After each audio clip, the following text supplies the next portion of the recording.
ನಮಸ್ಕಾರ ರೀ ಎಲ್ಲರಿಗೂ. Welcome back to house queen. ನಾನು ನಿಮ್ಮ ಹೌಸ್ ಕ್ವೀನ್ ಮಾಡುವ ಸ್ವಾಗತ. ಇವತ್ತು ನಾನು ರೆಸಿಪಿ ಶೇರ್ ಮಾಡಕ್ಕೇನ್ರಿ ನಿಮ್ಮ ಜೊತೆ ರೀ.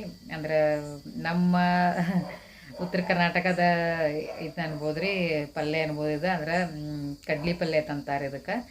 ನಿಮ್ಮ ಕಡೆ ಏನಂತಾರೆ ಅನ್ನೋದು ಕಮೆಂಟ್ ಮಾಡಿ ಹೇಳ್ರಿ, ತೋರಿಸ್ತೀನಿ ನಿಮಗೆ ರೀ. ಕಡ್ಲಿ ಪಲ್ಯ ಮಾಡಿಕೇನ್ರಿ. ಈ ಸೀಸನ್ದಾಗ ಇರ್ತೈತೆ ರೀ ಅದು ಕಡ್ಲಿ ಪಲ್ಯ. ಮತ್ತು ಇವಾಗ್ರಿ ಏನಂದ್ರೆ ನಡುವುದು ಸಿಗ್ಬೋದು ರೀ. ಅದೇನಾಕತ್ರಿ, ಈಗ ಅದನ್ನು ಒಣಗಿಸಿ ಆಮೇಲೆ ತೆಗೆದಿಟ್ರೆ ನಡುವುದು ಮಾಡ್ಕೋಬೋದ್ರಿ. ಅದ್ರ ಈ ಟೇಸ್ಟ್ ಮಾತ್ರ ಬರಂಗೇ ಇಲ್ಲ ಅನ್ಬೋದು ರೀ. ಹಂಗೈತ್ರಿ. ಹಿಂಗಾಗಿ ಇವತ್ತು ಕಡ್ಲಿ ಪಲ್ಯ ನಾನು ನಿಮ್ಮ ಜೊತೆ ಶೇರ್ ಮಾಡಕ್ಕೇನ್ರಿ. ಬರೀ ಹೆಂಗೆ ಮಾಡಿ ಅನ್ನೋದು ತೋರಿಸ್ತೇನೆ ನಿಮ್ಗೆ ರೀ. ವಿಡಿಯೋಗಳು ಇಷ್ಟ ಆದರೆ ಲೈಕ್, ಶೇರ್, ಸಬ್ಸ್ಕ್ರೈಬ್ ಮಾಡೋದು ಮರಿಬೇಡ್ರಿ. ಸಬ್ಸ್ಕ್ರೈಬ್ ಮಾಡಿರಿ. ಆಮೇಲೆ ಹೋಗೋ ಮುಂದೆ ಒಂದು ಲೈಕ್ ಮಾಡಿ ಹೋಗ್ರಿ. ಬರ್ರಿ ನಾನು ನಿಮ್ಮ ಜೊತೆ ಶೇರ್ ಮಾಡ್ತೇನೆ. ಇದಕ್ಕೆ ಬೇಕಾಗಿರೋ ಸಾಮಗ್ರಿಗಳು ನೋಡ್ಬೋದು ನೀವು. ಇಲ್ಲಿ ಕಡ್ಲಿ ಪಲ್ಯನಿಲ್ರಿ, ಸ್ವಚ್ಛ ಮಾಡಿ ಒಂದು ಚೂರು ಹೊಳ್ಕೊಂಡು ತೊಳೆದಿಟ್ಟೇನ್ರಿ ಸ್ವಚ್ಛಂಗಿ. ಅಂದ್ರೆ ನೀರು ಬಸಿತಂದ್ರೆ ನೋಡ್ರಿ ಇದನ್ನ ಹಾಕತ್ರಿ. ಭಾಳ ನೀರು ಇತ್ನಾಗಂಗಿಲ್ಲ ರೀ. ಆಮೇಲೆ ಶೇಂಗಾ ಪುಡಿ ಮಾಡ್ಕೊಂಡೇನ್ರಿ, ಅವಳು ಚೋಳು ಮಾಡ್ಕೋದ್ರಿ. ಇದು ಅಂದ್ರೆ ಟೇಸ್ಟ್ ಆಗ್ತದೆ ರೀ. ಆಮೇಲೆ ಇಲ್ಲಿ ಬೇಕಾಗಿ ನೋಡ್ರಿ ಬೆಳ್ಳುಳ್ಳಿ ಜಜ್ಕೊಂಡೇನ್ರಿ. ಆಮೇಲೆ ಇಲ್ಲಿ ಹಸಿಮೆಣ್ಸಿನ್ಕಾಯಿ ಪೇಸ್ಟ್ ಐತ್ರಿ. ಈ ಹಸಿಮೆಣ್ಸಿನ್ಕಾಯಿ ಪೇಸ್ಟ್ ಇದ್ರೊಳಗೆ ಹಸಿಗೆ ಮೆಣ್ಸಿನ್ಕಾಯಿ, ಆಮೇಲೆ ಉಪ್ಪು, ಜೀರಿಗೆ, ಕೊತ್ತಂಬರಿ ಬೇಕಾದ್ರೆ ಹಾಕೋದಿಲ್ಲ, ಸ್ಕಿಪ್ ಮಾಡಿರಿ ನಡೀತೈತೆ ರೀ. ಇವಿಷ್ಟು ಮಾಡ್ಕೊಂಡು ಪೇಸ್ಟ್ ಮಾಡ್ಕೊಂಡೇನ್ರಿ. ಇದು ಯಾವ ರೀತಿ ಮಾಡೋದು ಅನ್ನೋದು ಹೇಳ್ತೀನಿ ಬರ್ರಿ. ಈಗ ಫಸ್ಟಕ್ಕೆ ಒಂದು ಕಡಾಯಿ ತೊಗೊಂಡಿನಿಲ್ಲ ರೀ. ಅದ್ರೊಳಗೆ 2 ಸ್ಪೂನ್ ಎಣ್ಣೆ ಹಾಕ್ಬೇಕು ರೀ. ಅಂದ್ರೆ ಈಗೇನು ಸ್ಪೂನ್ ತೋರ್ಸತ್ತೇನೆ ರೀ, ಅದ್ರಲ್ಲಿ ನಾ 2 ಸ್ಪೂನ್ ಹಾಕೇನಿ. ಅಂದ್ರೆ ಪಲ್ಯಕ್ಕೆ ಒಂಚೂರು ಎಣ್ಣೆ ಇದ್ರನ್ನ ರುಚಿ ಆಗ್ತದೆ ರೀ. ಎಣ್ಣೆ ಕಾದಂತ ನೋಡ್ರಿ. ಈಗ ಸಾಸಿವೆ ಹಾಕೋದ್ರಿ. ಸಾಸಿವೆ ಆತಂದ್ರೆ ನೋಡ್ರಿ ಬೆಳ್ಳುಳ್ಳಿ, ಆಮೇಲೆ ಏನು ಮೆಣ್ಸಿನ ಪೌಡ್ರ್ ಏನು ಜಜ್ಜಿಟ್ಟಿರಲ್ಲ ಅಂತ ಹಸಿಮೆಣ್ಸಿಕಾಯಿ ಇದನ್ನೇನು ಜಜ್ಜಿಟ್ಟಿರಲ್ಲ ರೀ, ಖಾರ ಅದನ್ನಷ್ಟು ಹಾಕಿ ಚೆಂದಂಗೆ ತಿರುಗಾಡ್ಬೇಕು ರೀ. ಅಂದ್ರೆ ಅದು ಹಸಿದು ಇದನ್ನು ಹೋಗ್ಬೇಕು ರೀ. ಅಂದ್ರೆ ಟೇಸ್ಟ್ ಬರ್ತದೆ ರೀ, ಖಾರ ಬಿಡ್ತದೆ ರೀ. ಅದು ಹಸಿ ವಾಸನೆ ಹೋಗುತ್ತಾನ ಅಷ್ಟು ತಿರುಗಾಡೇನಿಲ್ಲ ರೀ. ಅದ್ರೊಳಗೇನಿಲ್ಲ ರೀ, ಅದನ್ನ ಈಗೇನು ಪಲ್ಯ ಏನು ತೊಳ್ಕೊಂಡಿರ್ತೀವಲ್ಲ ಅದನ್ನ ಆ ಪಲ್ಯ ಹಾಕಿ ತಿರುಗಾಡಬೇಕು ರೀ.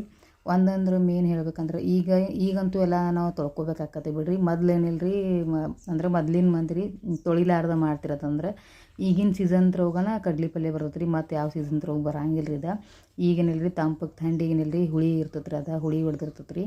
ಹೀಗಾಗಿ ಹುಳಿ ಪಲ್ಯ ಅದು ಮಸ್ತ್ ಹತ್ತತ್ತೆ ರೀ. ಇದನ್ನು ಮೊದಲಿಂದ ಇದನ್ನ ಹಾಕಿರಿ ಅಂದ್ರೆ ಏನು ರೀ, ಔಷಧ ಅದು ಏನು ಹೊಡಿಲಾಕಿರಿ ಮಾಡ್ಲಾಕಿರ್ಲ ರೀ. ನಾನು ಅದು ಹಂಗೆ ಮಾಡ್ತೀರಿ ನಡೀತ್ರಿ. ಈಗೆಲ್ಲ ಔಷಧ ಇಲ್ದಂತೂ ಯಾವ ಬೆಳೆ ಬರಂಗೇ ಇಲ್ಲ ರೀ ನೋಡ್ರಿ ನೀವು. ಹಿಂಗಾಗಿ ಏನು ಹಾಕತ್ರಿ, ಈಗಿಂದೆಲ್ಲ ತೊಗೊಂಡ್ನಂತರ ನೋಡ್ರಿ ಫಸ್ಟಕ್ಕೆ ಏನು ಮಾರ್ಕೆಟ್ನಾಗ ಏನು ತಂದಿರ್ತೀವಲ್ಲ ಫಸ್ಟ್ ತೊಳೆದನ ಇದನ್ನ ಮಾಡ್ಬೇಕಾಗತ್ತೆ ರೀ. ಹಿಂಗಾಗಿ ತೊಳೆದ ಆಯ್ತು ಒಗ್ಗರಣೆ ಕೊಡ್ಬೇಕು ನೋಡ್ರಿ. ಈಗ ಒಗ್ಗರಣೆ ಕೊಡ್ತೀರಿ ಬೇಡೇನು ರೀ. ಆಮೇಲೆ ಏನಿಲ್ಲ ರೀ, ಶೇಂಗಾ ಕೂಟ್ ಹಾಕಿ ಆಯ್ತು ತಿರುಗಾಡೋದ್ರಿ. ಮೊದ್ಲು ಹಾಕಂಗಿಲ್ಲ ರೀ. ಅದು ಪಲ್ಯ ಹಾಕಿ ತಿರುಗಾಡಿದ್ರೆ ಆಯ್ತು ಶೇಂಗಾ ಕೂಟ್ ಹಾಕ್ರಂದ್ರೆ ಅದ್ರ ಶೇಂಗಾ ಹುರ್ಕೊಂಡಿರ್ತೀವ್ರಲ್ಲ ರೀ. ಹಿಂಗಾಗಿ ಅದನ್ನೇನು ಎಣ್ಣೆಯಾಗ ಇದನ್ನ ಮಾಡ್ಲಿಕ್ಕೆ ನಡೀತಿದ್ರ ಜೊತೆ ಕುದಿತಿರ್ತೀರ ಅದು ಹಂಗೆ. ಇದನ್ನು ಹಾಕಿ ತಿರುಗಾಡ್ಬೇಕು ನೋಡ್ರಿ. ಇದಕ್ಕೆ ನೀರಂತೂ ಏನು ತೋರ್ಸಂಗೇ ಇಲ್ಲ ರೀ ಒಟ್ಟು ರೀ. ಮೊದ್ಲು ನೀರು ಹಾಕಿರ್ತೀವಲ್ಲ, ಹಿಂಗಾಗಿ ನೀರು ಹಾಕಿ ತೊಳೆದಿರ್ತೀವಲ್ಲ ಅದ್ರದ್ದು ನೀರು ಬಿಡ್ತತ್ರಿ. ಅದು ಮತ್ತು ಅದು ಹುಳಿ ಅಂಶ ಇರ್ತದೆ ರೀ. ಅದಕ್ಕೆ ಏನು ಹಾಕತ್ರಿ, ಅದ್ರದ್ದು ನೀರು ಅಂಶ ಬಿಡ್ತದಂದು. ಆಮೇಲೆ ಮೆಣ್ಸಿನ್ಕಾಯಿ ಪೇಸ್ಟ್ ಮಾಡೋ ಮುಂದೆ ಉಪ್ಪು ಹಾಕಿರ್ತೀವಿ ರೀ. ಈಗ ನೋಡಿ ಹಾಕೋದ್ರಿ ಉಪ್ಪು ರೀ. ಒಂಚೂರು ಕಮ್ಮಿ ಇತ್ತಂದ್ರೆ ಅಷ್ಟೇ ಹಾಕೋದ್ರಿಲ್ಲ ಅಂದ್ರೆ ನಡೀತಿರಿ. ಅದು ಉಪ್ಪು ಹಾಕ್ಲಿಡ್ಕೊಂಡು ರೀ. ಉಪ್ಪು ಅಷ್ಟು ಹಾಕಿ ಚೆನ್ನಾಗಿ ತಿರುಗಾಡಿ ಮುಚ್ಚಿಟ್ಟಿತ್ತಂದ್ರೆ ತಿಳ್ಕೊರಿ ರೀ. ಒಂದು ಭಾಳ ಆದ್ರೆ 3 ರಿಂದ 5 ನಿಮಿಷ ರೀ. ಇಷ್ಟ ರೀ. ಇಷ್ಟರೋಗಿ ಪಲ್ಯ ಕುದಿತೈತಿ ರೀ. ಬೇಗ ಹಾಕತ್ತೆ ಮಾತ್ರ ಇದು ರೀ. ನೋಡ್ಬೋದು ನೀವು, ಮುಚ್ಚಿಟ್ಟೇನಿಲ್ಲ ರೀ ನಾ ರೀ.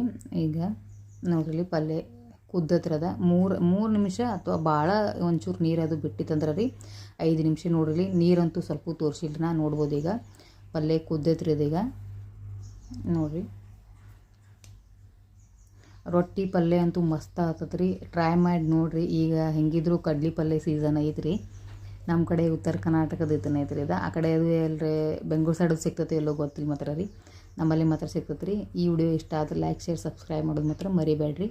ಬಾಯ್.